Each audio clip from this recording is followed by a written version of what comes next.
ડાંગ જિલ્લામાં મેઘરાજાની જમાવટ બાદ પ્રકૃતિ સોળે કળાએ ખીલી ઉઠી છે। ડાંગના ગિરિમથક ધોધના આહલાદક દ્રશ્યો સામે આવ્યા।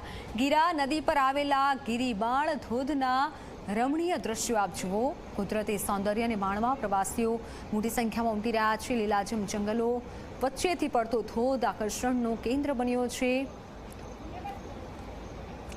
ગિરમાળા ધોધના દ્રશ્યો છે કે જ્યાં મોટી સંખ્યામાં પર્યટકો પણ આ ધોધને જોવા માટે આવી રહ્યા છે, કારણ કે રમણીય અદ્ભુત દ્રશ્યો, પ્રકૃતિ જાણે કે સોળે કળાએ ખીલી ઉઠી હોય તેવા ડાંગના દ્રશ્યો છે। અને માત્ર થોડા વરસાદમાં ડાંગ લીલુંછમ થઈ જતું હોય છે, ધોધ સક્રિય થઈ જતા હોય છે, ત્યારે ગિરિમાળ ધોધના આહલાદક દ્રશ્યો કેમેરામાં કેદ થયા છે અને મોટી સંખ્યામાં પ્રવાસીઓ પણ આ નજારો જોવા માટે આવી રહ્યા છે। કુદરતી સૌંદર્યને માણવા માટે ડાંગ જઈ રહ્યા છે। જંગલો વચ્ચેથી પડતો આ ધોધ ખૂબ અદ્ભુત અને રમણીય લાગે છે અને જેથી લોકો પણ આવી રહ્યા છે અને પોતાના ફોનમાં કેમેરામાં આ દ્રશ્યો કંડારે છે। ગિરિમાળ ધોધના રમણીય દ્રશ્યો, આહલાદક દ્રશ્યો લોકોને પસંદ પડે છે।